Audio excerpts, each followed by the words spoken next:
Shalom, shalom, boa tarde. Hoje nós estamos no dia 25 de março do ano 2021 e pelo calendário judaico nós estamos no dia 12 de Nissan do ano 5781. Estamos iniciando a tarde com a Torá, bendizemos a Hashem por estarmos aqui na nossa quinta aliá, o quinto dia do Shabat, né? Então, hoje nós estamos a 188 dias do ano 5781 e o nosso Rebbe Menachem Mendel, de Tzadik da nossa geração, nos diz a seguinte questão sobre o ensinamento do dia de hoje, dizendo assim: lembrando que temos hoje, amanhã e Shabat, nós temos as três últimas gotas de sabedoria do grupo Libertando-se, ok? Então hoje, o recado do Rebbe para nós diz assim: a pessoa deve ficar em chamas, as chamas de um altar, queimando o ego interior, aproximando o animal ao divino. Um ego grande queimando faz muito barulho. Um ego pequeno queima silenciosamente. Ou seja, o ensinamento do Rebbe para nós hoje, falando sobre a pessoa deve ficar em chamas, obviamente ele está dizendo as chamas de um altar queimando o ego interior. Ou seja, aqui não se fala a chama das paixões, a chama do espírito irado, e coisas semelhantes a estas, mas está dizendo sobre as chamas de um altar, o altar da queima, do corban, do sacrifício. E no caso específico aqui, o nosso corban de cada um é o seu ego interior. É aquele que está ligado diretamente à alma animal. E, portanto, por isso que o Rebbe diz, aproximando o animal ao divino.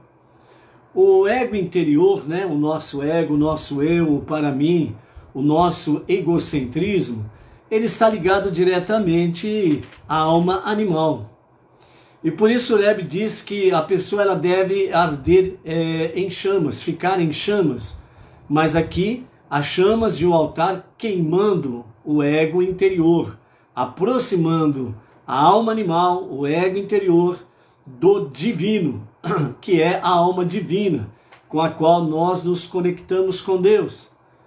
Então, dentro dessa gota de sabedoria do nosso Rebbe, Menachem Mendel, ele diz, um ego grande queimando faz muito barulho. Então, aquele que tem um ego muito grande é aquele que esperneia, ele grita, ele berra, fala até pelos cotovelos. Então, quando o ego é muito grande, né, ou quando o ego é grande, diz o Rebbe, ele queima fazendo muito barulho. Mas também não quer dizer que aquele que está com o ego grande queimando, significa que ele vai realmente se colocar debaixo do fogo divino. Lembram sobre aquilo que nós estamos aprendendo dos korbanot, dos sacrifícios? É a ação humana junto com a ação divina. A ação humana é levar o seu korban, o seu sacrifício, até o altar dos sacrifícios.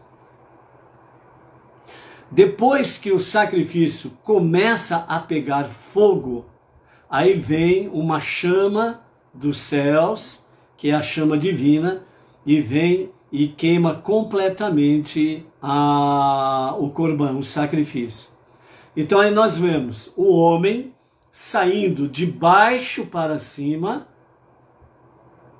Quando ele começa a sua jornada monoteísta, a sua jornada em direção aos céus, o seu princípio ainda está totalmente ligado ao ser humano, está ligado à pessoa. Ela precisa começar a trilhar os primeiros degraus da subida. Ou seja, enquanto ele está levando o sacrifício ao Beit Hamikdash, ao grande templo em Jerusalém, ou no caso lá atrás, no Mexicano, tabernáculo no deserto, até ele chegar ao pátio e até colocar o sacrifício sobre o altar de bronze para o sacrifício, até aí a ação ela é 100% humana, do ser humano. Deus não está te ajudando em absolutamente nada. Por quê? Porque Ele quer ver se até chegar ao altar, você está realmente disposto a levar o sacrifício até o altar. Então, desde o momento, falando dentro do campo mexicano, no deserto, Beit Hamikdash, em Jerusalém, desde o momento em que a pessoa, nós não podemos esquecer dos 5 tipos de sacrifício. Os 2 últimos estão ligados diretamente à questão de pecado e transgressão. Deus preferiria não ter esses 2 sacrifícios. Por isso que ele nos fala dos 3 primeiros sacrifícios, que estão ligados diretamente às oferendas voluntárias. Ou seja, esses sacrifícios voluntários significa que a pessoa se dirigia até o Mishkan ou Beit Hamikdash com uma oferta voluntária, porque o seu objetivo era conexão com Deus, estar perto de Deus, estar falando com Deus, estar em fusão com Deus, sendo um só com Deus. Então esse é o objetivo dos 3 primeiros korbanot, dos 3 primeiros sacrifícios. E quando a pessoa, lá no deserto, ela saía da sua tenda, ia até o Mishkan, o tabernáculo, ele entrava a partir do portão principal, a cortina principal, ele entrava no pátio do Mishkan, mesma coisa lá no Beit Hamikdash. Ele entrava no pátio, ele se aproximava do altar de bronze, o altar dos sacrifícios, o altar externo, que ficava ali no pátio externo. Aí vem o sacerdote, ele faz a sua oferenda, o sacerdote pega. Aí o ofertante coloca suas 2 mãos sobre a cabeça do animal para fazer a sua oferta voluntária. Quando é colocado o sacrifício sobre o altar, e ele começa a pegar fogo, quando ele começa a pegar fogo, é aí que vem a chama divina, de cima para baixo. E aí então entra esta chama em contato com o sacrifício e queima completamente o sacrifício. Ok, vamos agora para o aprendizado espiritual. O aprendizado que diz respeito não somente aos judeus, mas também aos não-judeus, os Bnei Noach, que estão no caminho monoteísta, ombro a ombro com os judeus, no serviço a Hashem, com Kavanah, intenção verdadeira, honesta e transparente em servir a Deus, com amor. Ok? Então vamos para esse aprendizado. Então aqui o que o Rebbe está dizendo, vamos ler novamente o ensinamento do Rebbe. A pessoa deve ficar em chamas, as chamas de um altar queimando o ego interior, aproximando o animal ao divino, ou seja, a alma animal, a alma divina, nessa conexão alma animal e alma divina entram em contato com o eterno, o infinito, e aí ele se torna um com Deus. É isso que ele quer dizer até aqui. Na sequência, o Rebbe diz assim: um ego grande queimando faz muito barulho. Alguém já viu e ouviu quando está queimando um bambuzal? Sabe o bambu? O bambu sempre dá em moitas. Quem já viu bambuzal queimando dá medo. Porque o barulho do queimar do bambuzal é muito forte. Os estralos que dão, parece que tem bomba ali sendo jogada. Então, o ego grande queimando faz muito barulho, porque o ego grande é um verdadeiro bambuzal. Faz um barulho que dá medo. É muito grito, é muito mimimi, é muito fala-fala. Né? Por isso que existe aquela expressão, né, que o fulano fala até pelos cotovelos. Queimar esse ego grande dá um barulho que não tem tamanho. Então, por isso, o ego grande queimando faz muito barulho, faz alarde, fala um monte de abobrinhas, gosta muito de ficar acusando os outros daquilo que ele é, certo? Põe defeito em tudo, em todos. Então, o que significa isso? Deus está dando a oportunidade para esse que tem o ego grande, ele esbravejar. Ele vomita tudo em cima dos outros. Mas na realidade, ele está vomitando aquilo que ele é. Por isso, ele fala pelos cotovelos. Fala de tudo, de todos, no campo negativo. É uma oportunidade a mais que Deus está dando a este que tem um ego grande, para que ao vocalizar esse monte de defeitos que ele acha que outros têm, mas que são os deles mesmo, que é o dele mesmo, né? Para isso mexer com a consciência e ele chegar assim, opa, ele já vomitou tudo, ele já falou pelos cotovelos, então agora é hora de parar, pensar, refletir. Epa, mas peraí, tudo isso que eu estou falando dos outros sou eu. Tudo isso que eu estou vendo de negativo nos outros é o negativo que está em mim. Porque a alma animal está me dominando. Então, peraí. Senhor, continue queimando. Então, até aí, o ego grande, ele faz isso daí, estardalhaço. Se a pessoa humildemente reconhece, então, a partir desse momento, o seu ego já não é grande assim. Então, ele se torna um ego pequeno. Porque ele está fazendo a verdadeira techuvá. E aí diz o Rebbe, o ego pequeno queima silenciosamente. E o que significa isto? Só para concluirmos, né, do ego grande para o ego pequeno, ele já fez todo estardalhaço, aquelas coisas todas, estralou que nem bambu verde no meio do fogo, certo? Bomba para todo lado e etc e tal. Aí ele parou, refletiu, fez a verdadeira techuvá, Baruch Hashem. Baruch Hashem. Se ele ofendeu alguém pessoalmente ou por tabela, como nós temos muito o mundo virtual, ele tem que procurar pessoas se corrigir, pedir perdão e aí seguir em frente. Aí ele está fazendo a verdadeira techuvá. Por outro lado, o Rebbe diz, um ego pequeno, ele queima silenciosamente. O que é um ego pequeno? Ah, eu tenho poucos defeitos, eu tenho quase nenhum defeito. Não, não é nada disso não. Negativo. Negativo.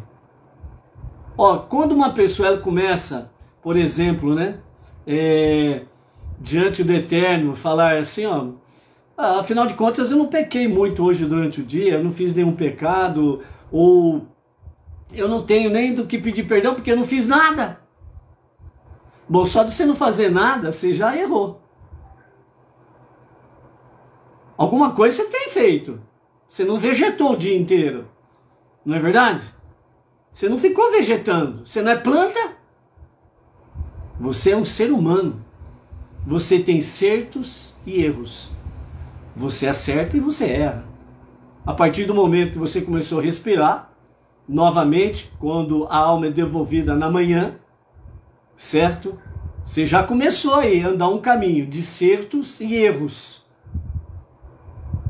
Por isso que nós temos aí a questão do Corban, a oferta do pecado involuntário, certo?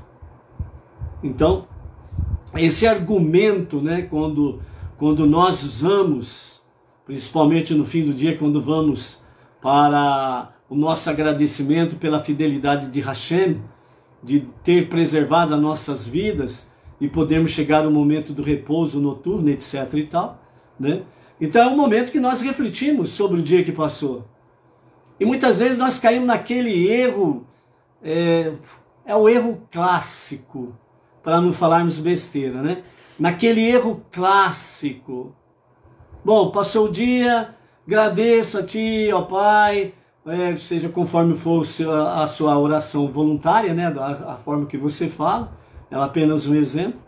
Né? Graças te dou, ó Pai, porque passou o dia, minha vida foi preservada, não fiquei doente, não aconteceu nenhum acidente. Aquilo que eu não vi, mas tenho certeza que o Senhor me livrou de muitos perigos, males e até mesmo da morte. E agora vou para o meu repouso e que seja protegido e que seja um repouso de paz, renovando forças, energias para o próximo dia.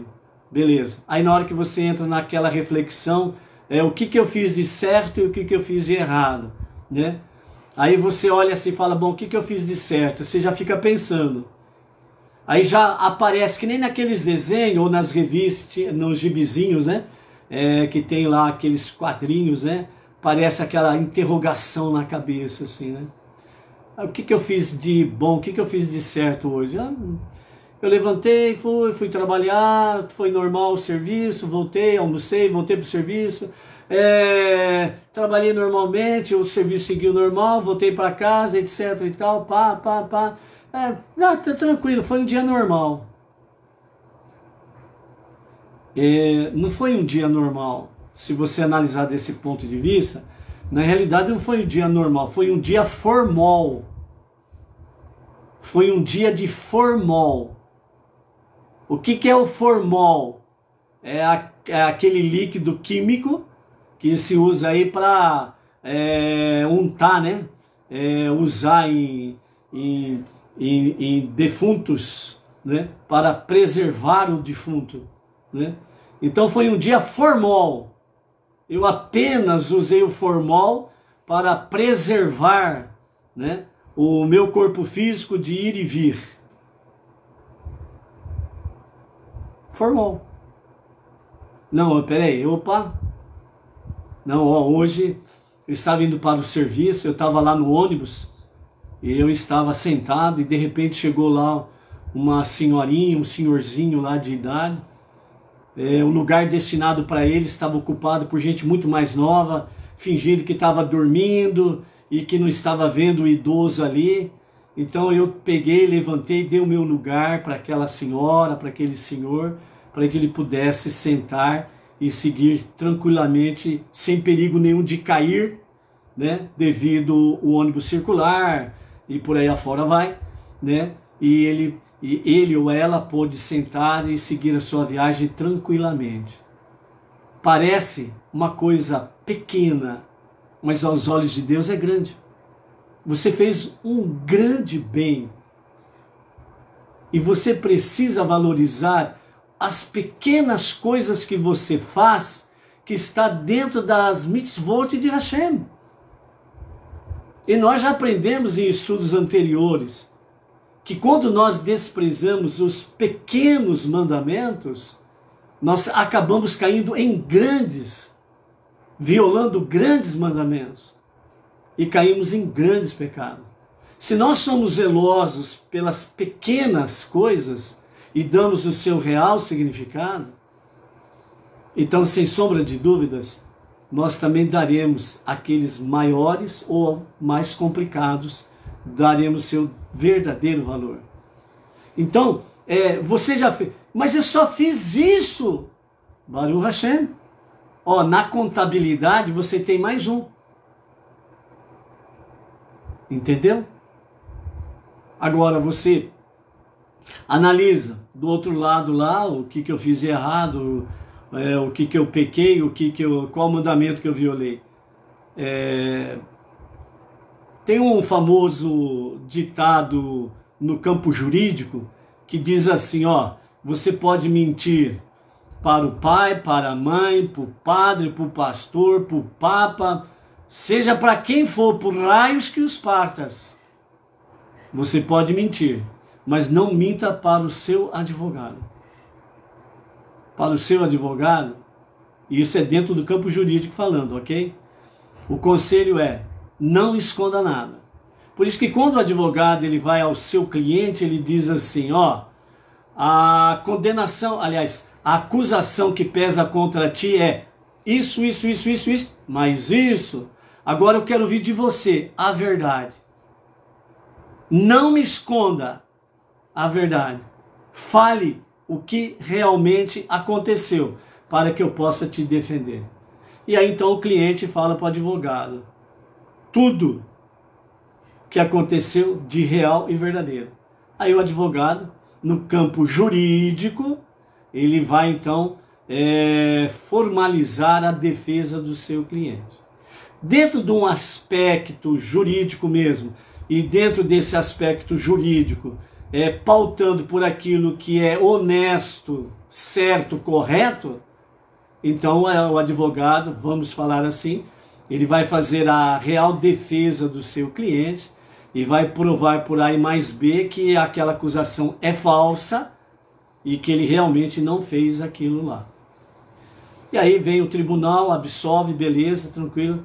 Por quê? Porque houve um entendimento entre o cliente e o advogado, a verdade veio à tona e com essa verdade o advogado ele pôde realmente montar a sua defesa legal e assim ele conseguiu a absolvição do seu cliente. Dentro do campo espiritual, o significado fale a verdade e não minta, ela continua sendo uma realidade. Dentro do campo espiritual, quem é o nosso advogado? Os sábios dizem que quando Deus está sentado no trono da severidade, o trono do julgamento, ele é firme e inabalável na sua severidade de julgamento. Quando o cliente, ou seja, quando nós lembremos que do lado dele está o promotor, que é Satã, é o acusador do ser humano. Ele está ali, está acusando você.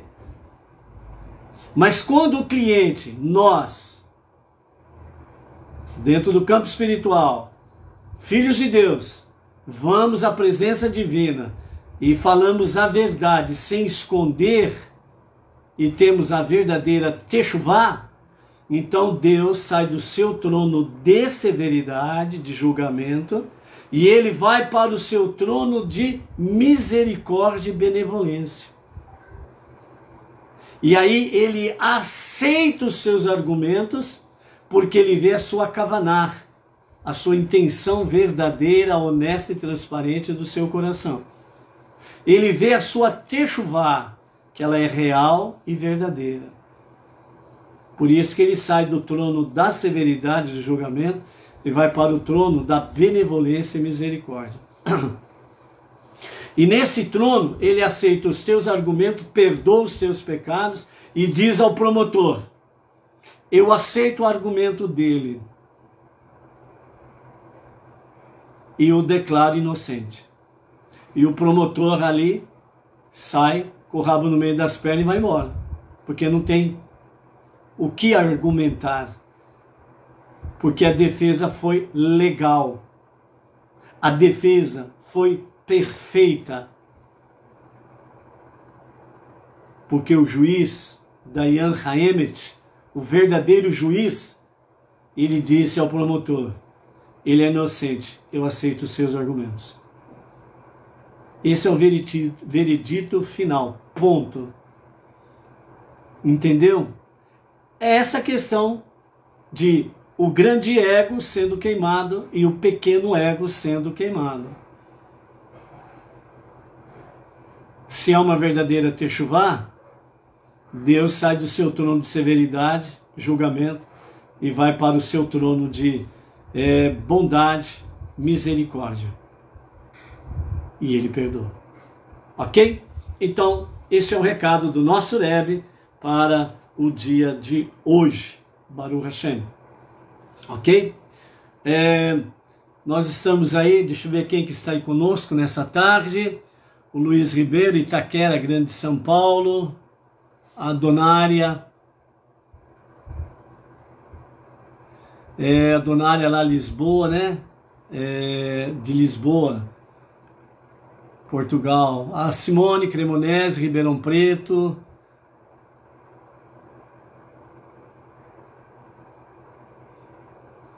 A Carla de Costa, lá de Vila Velha, Santa Catarina.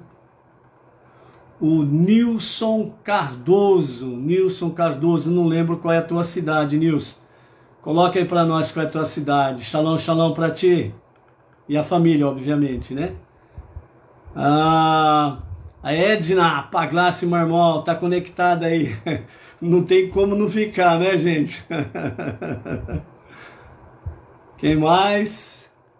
Vamos ver. A Edina Silva, aqui de Bauru, região. Edina, shalom, shalom. A Nadir Pereira, se não me falha a memória, lá de Belém do Pará. É isso mesmo, né, Nadir? Shalom, shalom para ti e a família. O Paulo, Renata Xavier, o casal aqui de Piragi, da nossa região. Baruch Hashem. A Rosa Maria Santos Simplício de Farias. Ai, Rosa, desculpa, eu não lembro agora qual é a cidade sua, né? Deixa eu ver aqui, vamos ver se eu acho rapidamente. A Rosa Maria. Tem bastante nomes aqui, graças a Deus, né, das pessoas que a gente vai anotando aqui, que tem tido o contato conosco aqui, né? Então vamos ver aqui. Rosa Maria, Bertiroga, Boracéia, São Paulo. Achei antes de você responder, hein? Né? Baruch Hashem para você e a família aí, ok? Áurea Lisboa, né? Áurea Lisboa. Eu lembro que anotei, Áurea, de onde você é, hein? Vamos ver aqui se eu acho rapidamente também nas anotações. O Antônio Márcio, lá de Rio de Janeiro, né? Que está aí conosco também, Baruch Hashem por isso, né? Vamos ver a Áurea Lisboa.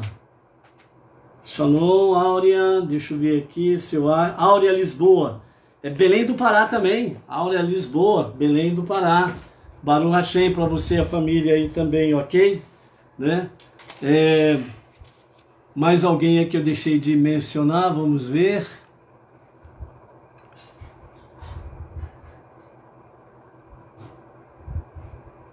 Marcos Santos, Marcos é lá de Adélia, São Paulo, também interior de São Paulo. Baruch Hashem, Marcos. Bendito seja nosso Hashem. A Rosa que respondeu aqui embaixo, aqui, né? Boracéia, São Paulo. Ok, Rosa. A Gislaine Maurílio Gamba, aqui de Bauru, tem a academia que forma vigilantes, né? A Gislaine e o seu esposo Maurílio, um casal abençoado, maravilhoso, tem feito aí dentro do campo profissional, né, de formação de vigilantes aqui na região de Bauru, um trabalho espetacular, um trabalho muito profissional, muito bem apurado. Dentro do campo amor ao próximo tem sido também maravilhosos nas suas ações, né? E sem sombra de dúvidas, Deus tem abençoado muito a vida deles, dos seus filhos e dos filhos dos seus filhos, né? E abençoado os seus projetos pessoais também, né? Isso é muito bom.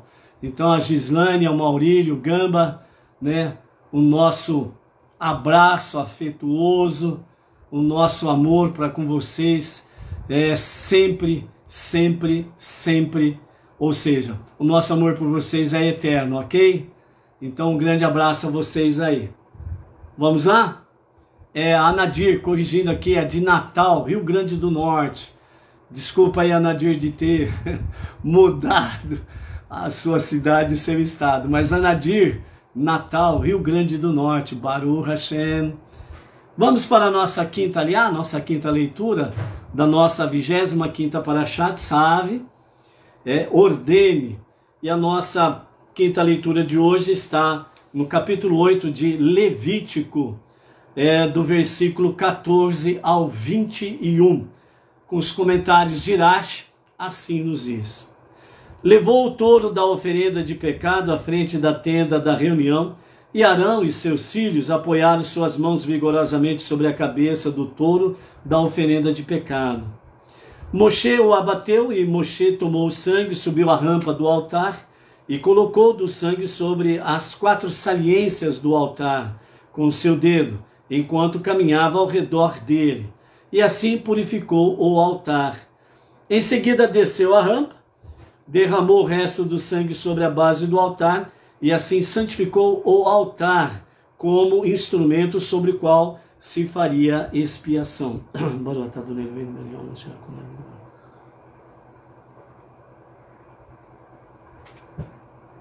Continuando, verso 16. Subiu novamente a rampa do altar e tomou toda a gordura que está sobre as vísceras, isto é, sobre o abomaso, o diafragma com parte do fígado, os 2 rins, a sua gordura. Moshe os queimou sobre o altar. Queimou o resto do touro, isto é, seu couro, sua carne, seu excremento, fora do acampamento, como Deus ordenara a Moshe. Apresentou o carneiro da oferenda de elevação, e Arão e seus filhos apoiaram as mãos vigorosamente sobre a cabeça do carneiro. E ele o abateu, e de pé no chão junto ao altar, Moisés aspergiu o sangue sobre os cantos nordestes e sudoeste do altar, de modo que se considerou que o sangue estava ao redor do altar. Cortou o carneiro em seus pedaços constituintes, e depois de subir novamente a rampa do altar, Moshe queimou a cabeça e os outros pedaços do carneiro e a gordura sobre o altar.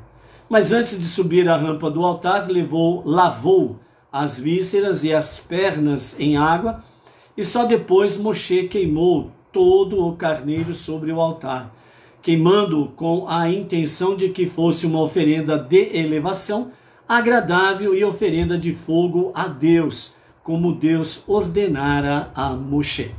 Aqui nós encerramos a nossa quinta aliá, ok? Ao pôr do sol de sábado, nós estaremos adentrando em Pêssar.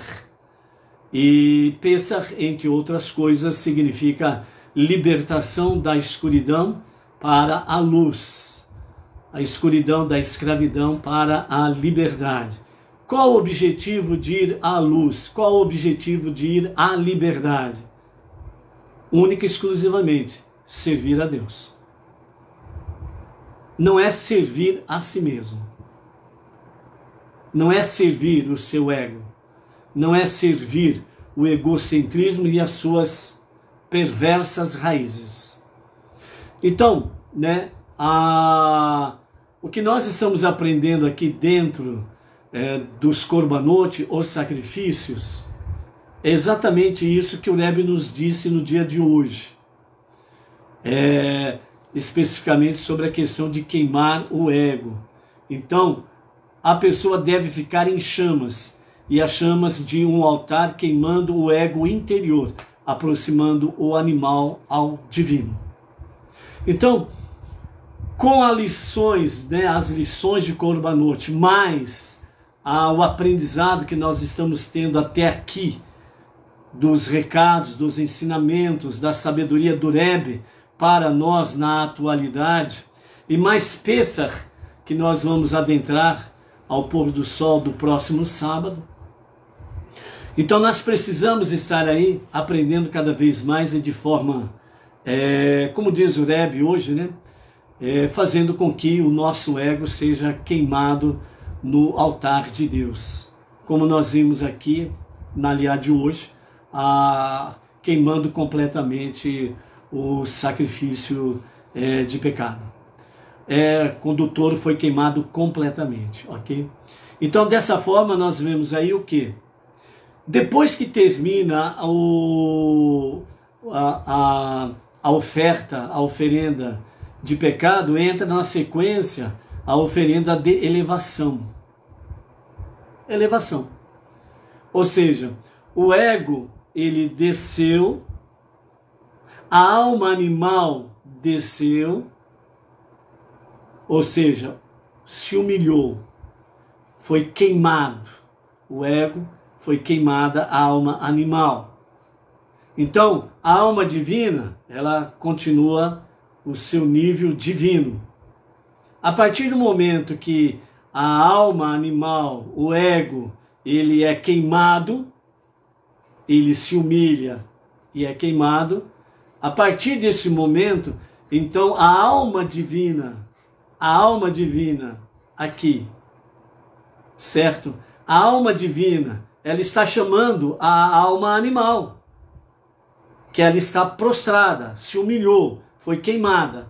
Então a alma divina aqui, ela está chamando, ela está puxando, como um imã, a alma animal.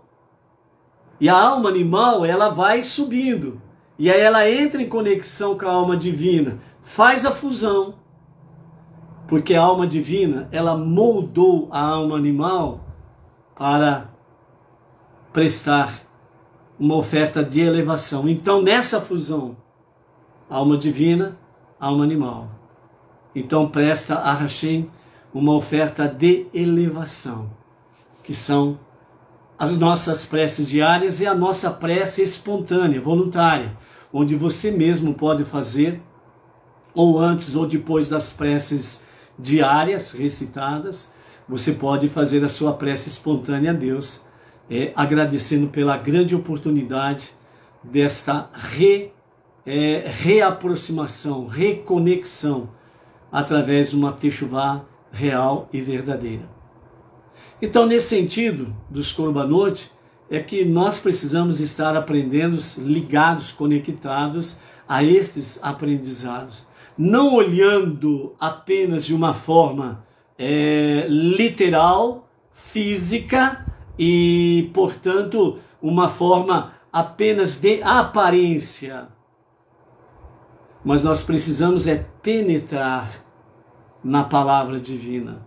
Nós precisamos penetrar realmente também numa fusão com Deus. E aí, junto com as nossas preces diárias, a nossa prece espontânea vem aperfeiçoar essa conexão com Deus. Então, dentro destes ensinamentos dos Korbanot,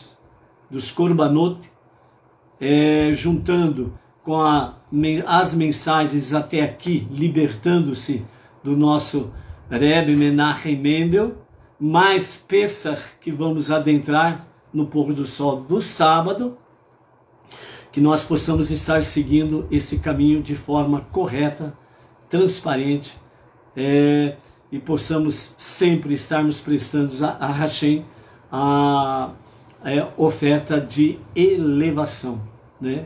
De gratidão, de elevação, de paz, ok? Os grupos aí, né, estão falando através dos seus emissários e demais membros aí sobre as questões de Pesach, né? Temos aí tanto áudios como vídeos do nosso Rav Yafo Geranstad, orientando como que os Benei Noach podem fazer, comemorar o Pesach, como que podem fazer sobre a questão de tirar o Hametz de casa, se porventura quiserem fazer, e mesmo aqueles que não têm condições de o fazer, de tirar os Hametz das suas casas, né? Aquilo que é levedado, né? Aquilo que faz parte de fermentação. Mesmo que você não tenha condições de o fazer, isso não significa o fim do mundo, fica tranquilo com isso daí. Você não vai morrer por causa disso, nem vai ser condenado aí para baixo, lá para o abismo, não. Fica sossegado com isso daí. Né? E sobre a questão do Seder, né? o jantar especial da noite de Shabat, com o seu cerimonial, naquilo que é pertinente ao Benei Noach, não judeu, fazer. Temos aí a Haggadah, que foi já distribuída, né, aos grupos, e acredito que já praticamente todos já têm em mãos a Haggadah, daquilo que é pertinente fazer. Então, pela graça bendita de Hashem, nós vamos estar aqui no sábado à noite, a partir das 20 horas, aqui pelo Facebook, para estarmos aí transmitindo a nossa noite de Pessach, né? Então, aqueles que porventura quiserem se conectar conosco e virtualmente estarmos unidos nessa fusão, né? Então, sábado à noite, a partir das 20 horas, estaremos aí conectados. Poderemos ter aí um atraso, né, de 5, 10 até 15 minutos no máximo, né, porque a preparação ela é realmente difícil no sentido de preparar rapidamente, né, todas as coisas. Então você entra em conexão 20 horas, ok? E caso você se conectar e ver que não apareceu nada, daqui a pouquinho, espera 1, 2 minutos, dá uma outra conexão que nós vamos estar entrando aí, tá bom? Então fica tranquilo com isso daí, ok? Então, pela graça bendita de Hashem, amanhã às 14 horas estaremos aqui para a nossa sexta aliá, a nossa sexta leitura da Parashat Tzav, ordeno, ok? Vamos lá, shalom, shalom, até amanhã.